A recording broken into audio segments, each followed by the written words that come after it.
ٹھیک ہے، تو یہ ہمارے پاس بہت کلیئر جو ہے کہ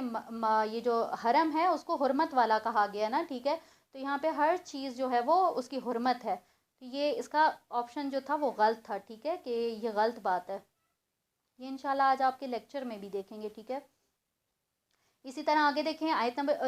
کہہ رہی ہوں، یہ کوسچن نمبر 32 ہے کہ سورہ حج میں کون سے جانور کا ذکر کیا گیا ہے، تو اس میں ہم نے مکھی کا دیکھا تھا، ٹھیک ہے، کہ مکھی کا ذکر تھا۔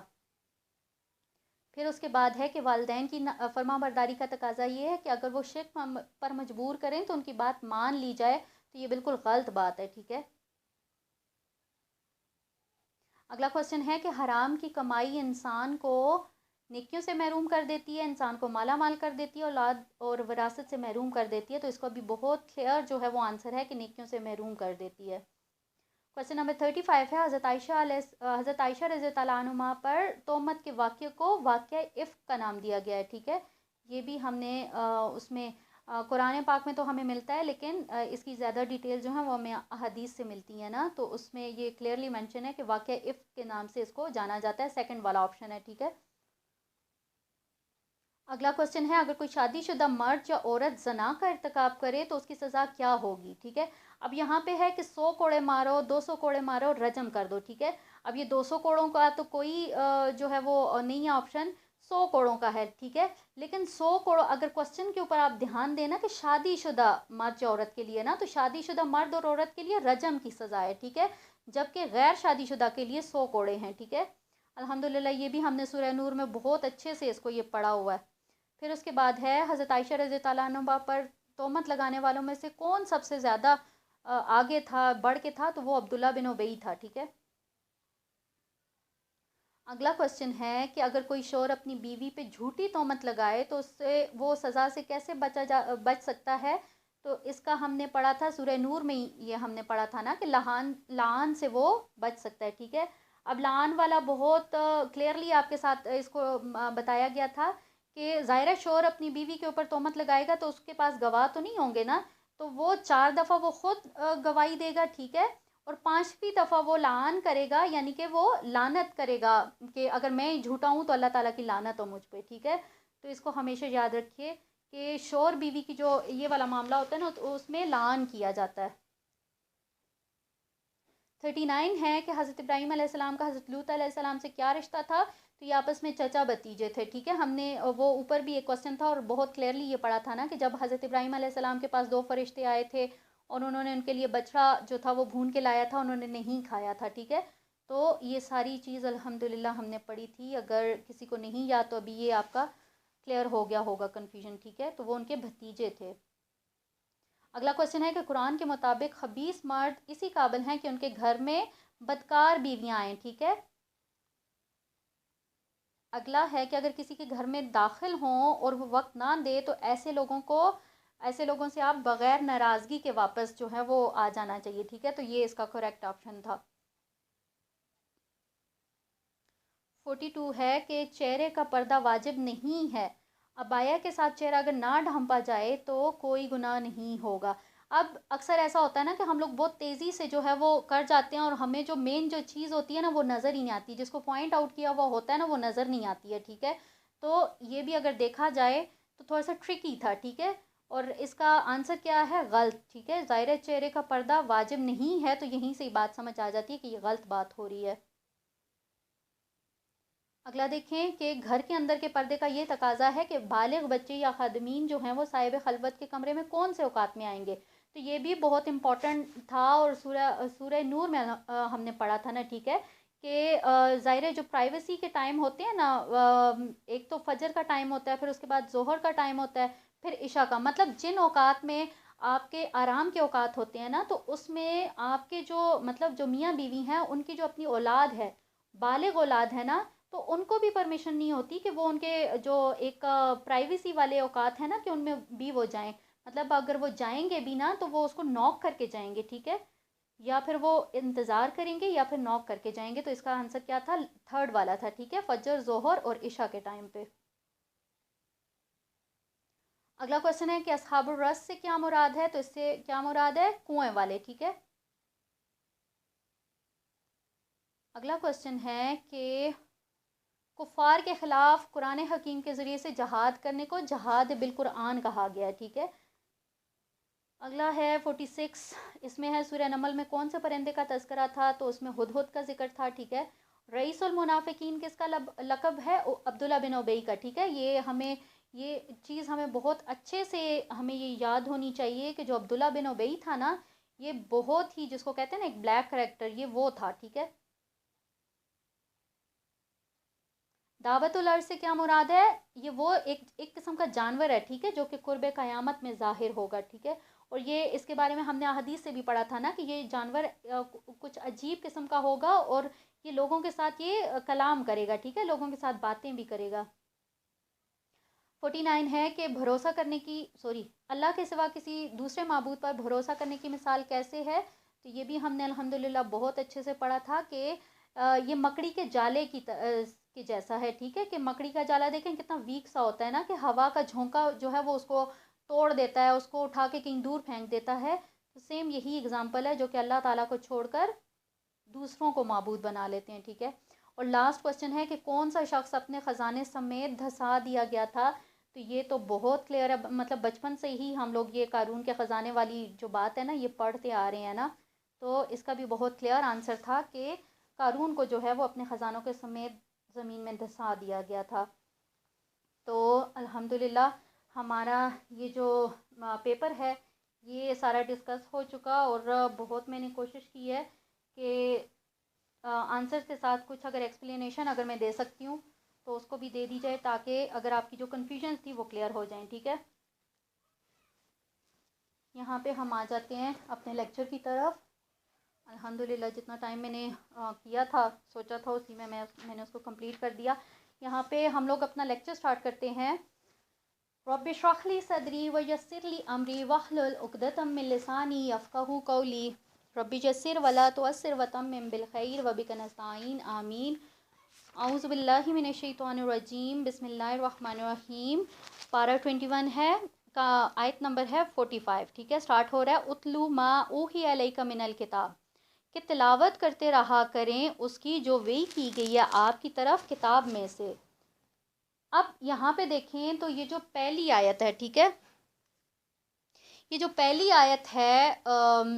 پارہ 21 کی اور سورہ عنکبوت کی، یہ 45 آیت ہے. تو جب آپ اس کو دیکھیں گے نا تو بہت ایک جامع ایک آیت، جس طرح سے آپ کہیں گے نا تو یہ ایک جامع آیت ہے، ٹھیک ہے. اب یہاں سے ہم یہ بھی دیکھتے ہیں کہ یہ جو رکوع ہے، ٹھیک ہے، یہ جو پہلا رکوع ہے، پہلا نہیں، یہ 5th رکوع ہے، ٹھیک ہے، سورہ عنکبوت کا، اور یہ سٹارٹ ہو رہا ہے آیت نمبر 45 سے 51 تک. اور یہاں سے آپ دیکھیں گے کہ آگے ہمارے پاس سورہ عنکبوت کے 3 رکوع جو ہیں وہ بچتے ہیں، ٹھیک ہے. اور یہ تینوں ہی رکوع اگر آپ ان کو دیکھیں گے تو یہ بہت زیادہ امپورٹنٹ ہیں، ٹھیک ہے. اگر اہمیت کے حوالے سے دیکھیں گے تو بہت زیادہ مطلب جامع یہ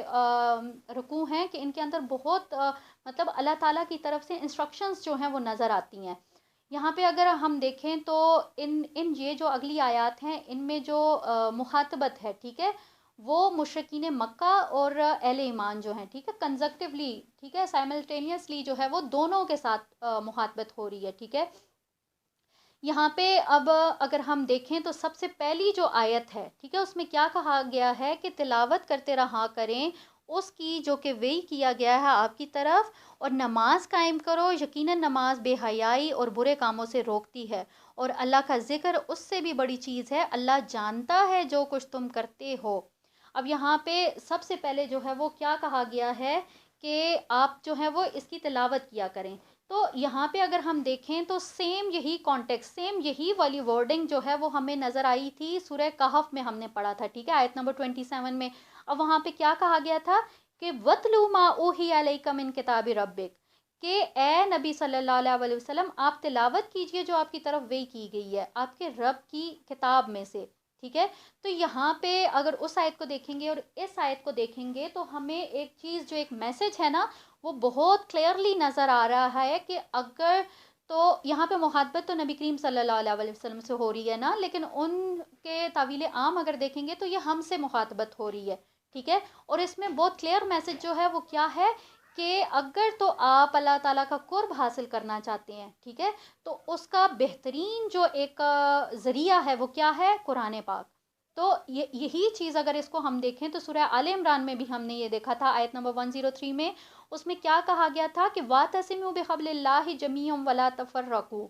کہ مضبوطی سے اس کو تھام، یعنی کہ اللہ تعالیٰ کی رسی کو مضبوطی سے تھام لو اور آپس میں تفرقہ مت ڈالو۔ تو یہاں پہ کوسچن یہ پیدا ہوتا ہے کہ اللہ کی رسی کیا ہے، ٹھیک ہے، کون سی رسی کی طرف جو ہے وہ اشارہ کیا گیا ہے؟ تو یہاں پہ اگر دیکھیں مسند احمد کی حدیث ہے 323، ٹھیک ہے، تو اس میں کلیئرلی یہ بات مینشن ہے کہ کتاب اللہ، ٹھیک ہے، کتاب اللہ جو ہے یعنی کہ یہ جو قرآن حکیم ہے یہ اللہ تعالیٰ کی رسی ہے، ٹھیک ہے، جو کہ آسمان سے زمین کی طرف جو ہے وہ ایک تنی ہوئی ہے اور اسی کو مضبوطی سے پکڑنے کی جو ہے وہ بات کی جا رہی ہے۔ اسی طرح سے اگر ہم یہاں پہ دیکھیں تو ہمارے پاس کیا یہ صحیح بخاری سوری مسند احمد کی حدیث ہے 237، ٹھیک ہے، تو اب اگر آپ اس میں دیکھیں گے تو اس میں بھی جو ہے وہ ایک کلیئر جو میسج ہے وہ ہمیں نظر آ رہا ہے، وہ کیا ہے کہ نبی کریم صلی اللہ علیہ وسلم نے کیا کہا کہ بے شک اللہ تعالیٰ جو ہے وہ اس کتاب کے ذریعے سے بہت سے لوگوں کو رفعت عطا کرتا ہے اور اس کے ذریعے سے بعضوں کو ذلیل بھی کر دیتا ہے، ٹھیک ہے۔ تو یہاں پہ یہ جو قرآن حکیم ہے، ٹھیک ہے، اس کی امپورٹنس بتائی جا رہی ہے کہ کیا امپورٹنس ہے، ٹھیک ہے۔ اب یہاں پہ ہم دیکھتے ہیں سب سے پہلے کہ اللہ تعالیٰ نے یہ کہہ دیا کہ یہ جو ہے یہ اللہ تعالیٰ کی رسی ہے، ٹھیک ہے، اور اگر اللہ تعالیٰ کا قرب حاصل کرنا ہے تو پھر ہمیں جو ہے وہ اس قرآن کے ساتھ ہمیں اپنا ریلیشن اسٹرانگ کرنا ہوگا، ٹھیک ہے۔ میں نے جیسے پہلے کہا کہ محبت تو نبی کریم صلی اللہ علیہ وسلم کے ساتھ ہو رہی ہے، ٹھیک ہے، لیکن یہ جو ہے یہ ان کے ذریعے سے یہ ہمارے ساتھ بات ہو رہی ہے کہ اگر آپ اللہ تعالیٰ کے ساتھ قرب حاصل کرنا چاہتے ہیں تو آپ کو قرآن کو پڑھنا ہوگا، اس کو سمجھنا ہوگا، ٹھیک ہے، کیونکہ یہ اللہ تعالیٰ کی رسی ہے، اس کو اگر آپ مضبوطی سے پکڑیں گے، ٹھیک ہے، تو آپ کا اور اللہ کا جو ایک ریلیشن ہے نا وہ بنے گا، ٹھیک ہے، اور پھر یہ آپ تک ہے کہ آپ اس ریلیشن کو کتنا اسٹرانگ کرتے ہیں، ٹھیک ہے۔ اسی طرح سے اگر یہی جو چیز ایک اس میں حدیث میں نے آپ کو بیان کی نا کہ اللہ تعالیٰ کی رسی کو جو ہے وہ مضبوطی سے پکڑنا ہے، کیونکہ اس کے ذریعے اللہ تعالیٰ بہت سارے لوگوں کو ہدایت بھی دیتا ہے اور بہت سارے لوگوں کو گمراہ بھی کرتا ہے، ٹھیک ہے، لیکن اگر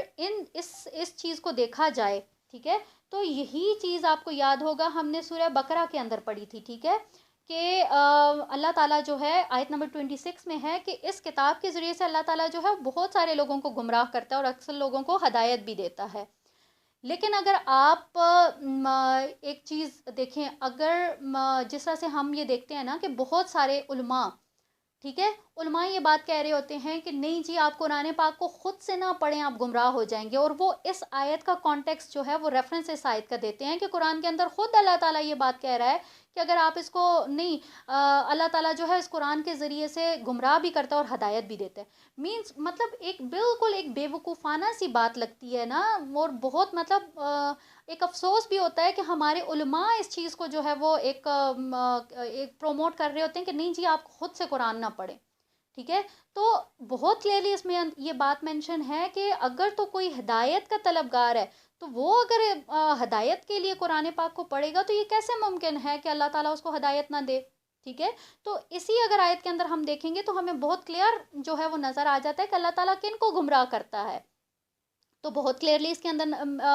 مینشن ہے کہ اللہ تعالیٰ نہیں گمراہ کرتا مگر نافرمانوں کو۔ اب دیکھیں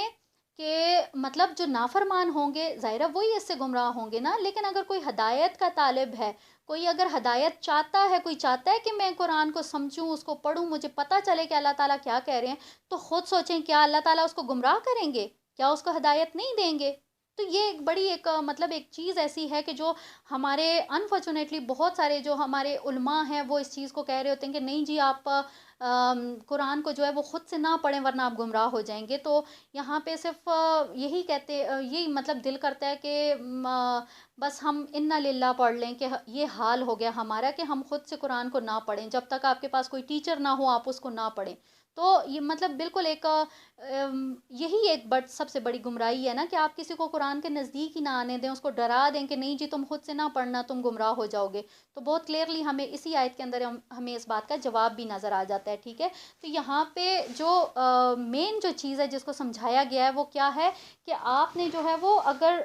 قرآن کو جو ہے وہ اگر آپ اللہ تعالیٰ کا قرب حاصل کرتے ہیں تو آپ کو قرآن کے ساتھ اپنا ریلیشن بنانا پڑے گا، ٹھیک ہے۔